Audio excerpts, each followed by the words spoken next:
I learned how to pack my entire life into a backpack the night I turned 16. Not clothes, I didn't have many worth taking. Not photographs, most of them held smiles that felt like lies. I packed hope.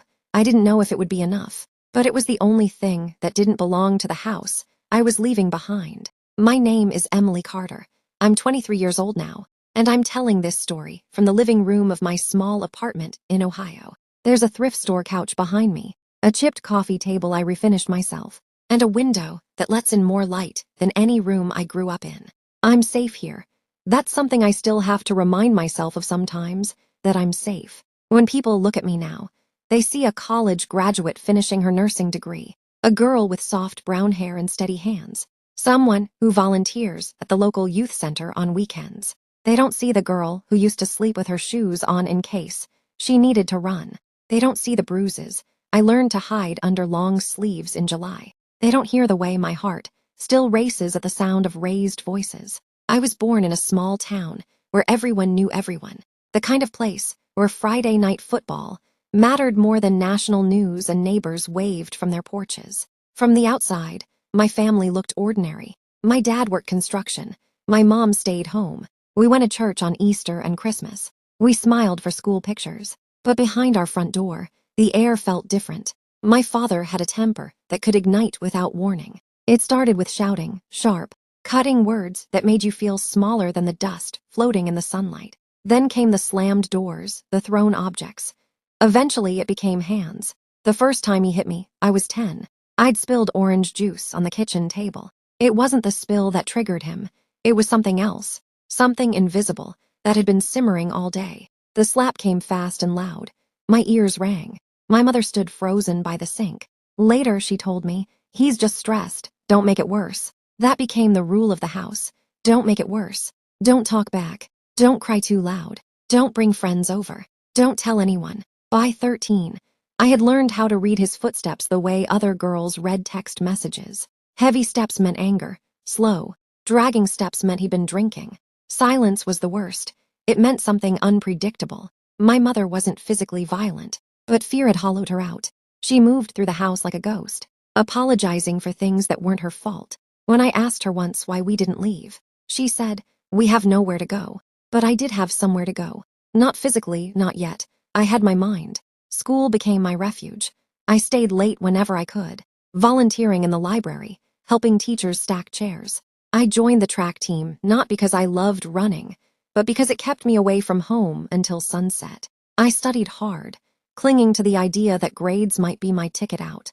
There was one teacher, Mrs. Alvarez, who noticed, "You don't have to stay after every day." "Emily," she said once as I organized books for the third time that week. "I like it here," I answered truthfully. She looked at me for a long moment, like she saw something I was trying to hide. "If you ever need to talk, my door's open." I nodded. I never walked through that door. Fear is powerful.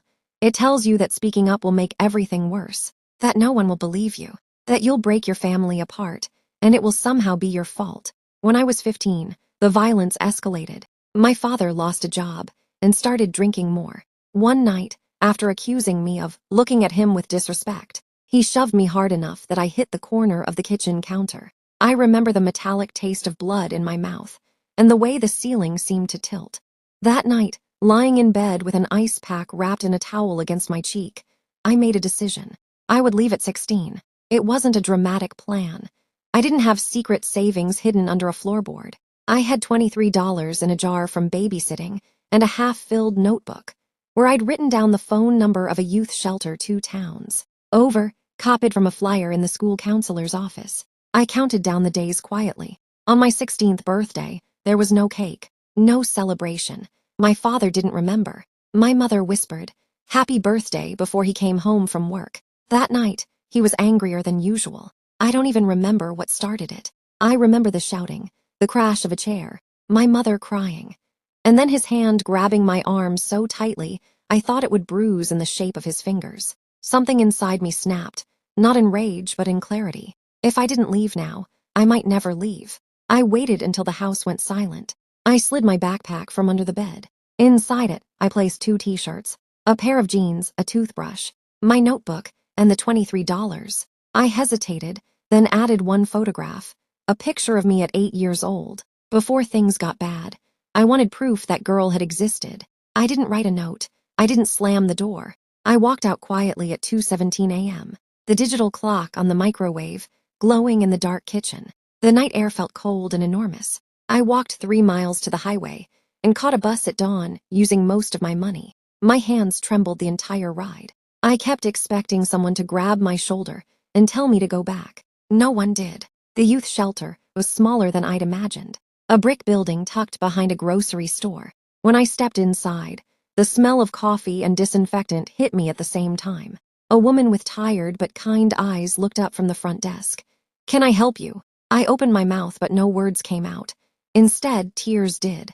"I can't go home," I managed. She came around the desk and wrapped a blanket around my shoulders. "You don't have to," she said. That was the first time an adult had told me that. The shelter wasn't easy. There were rules, curfews, shared rooms, other girls with stories as heavy as mine.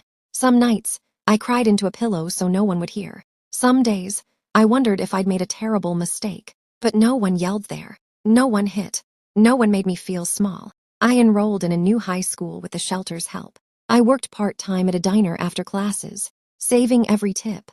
I studied harder than I ever had before, not out of fear, but out of determination. There were setbacks. My father tried to contact me twice. Once, he left a voicemail saying I was ungrateful. The second time, he showed up at the shelter demanding to see me. They didn't let him in. For months, I flinched every time a door opened. Therapy was mandatory at the shelter. I hated it at first. Talking about the past felt like reopening wounds I was barely holding together. But my counselor, Jasmine, was patient. "What happened to you wasn't your fault," she said gently during one session. I stared at the carpet. "I should have been better. You were a child." Those 3 words changed something inside me. I graduated high school at 18 with honors. When they called my name, I scanned the crowd automatically, even though I knew no one from my family was there. Instead, I saw Mrs. Alvarez, who had driven an hour to attend. She stood up and clapped like I had just won an Olympic medal. After the ceremony, she hugged me tight. "I'm proud of you," she whispered. It was the first time I believed it. College was another mountain. I worked 2 jobs, mornings at a cafe, evenings at a grocery store, while taking classes. I chose nursing because I understood pain intimately. I wanted to be the person who says, "You're safe now." There were nights I fell asleep over textbooks, days when old memories resurfaced without warning. I struggled with trust, with relationships, with believing I deserved anything good. At 21, I met Daniel in a study group. He had a quiet kindness that made me uneasy at first. When he raised his voice during a football game on TV one night, I froze instinctively. He noticed. "I'm not mad," he said softly, lowering the volume. I realized then how deeply the past still lived in me. Healing isn't a straight line. It's a spiral. Sometimes you feel strong and steady. Other times, you're 16 again, standing in a dark kitchen with a backpack. But every year since I left, I've grown stronger. At 23, I signed the lease on this apartment by myself. When I held the keys in my hand, I cried in the parking lot, not because I was sad, but because I had done it. I built this life. My relationship with my mother is complicated. She left my father 2 years after I did. We speak occasionally. There's love there, but also distance. I've learned that forgiveness doesn't mean forgetting. It means choosing not to let anger define you. As for my father, I haven't seen him in years. Sometimes I wonder if he thinks about the night I left, if he regrets it, but I no longer need answers from him to move forward. What I've learned is this: hope is not naive, it's radical. At 16, I had nothing but $23 and the belief that life could be different.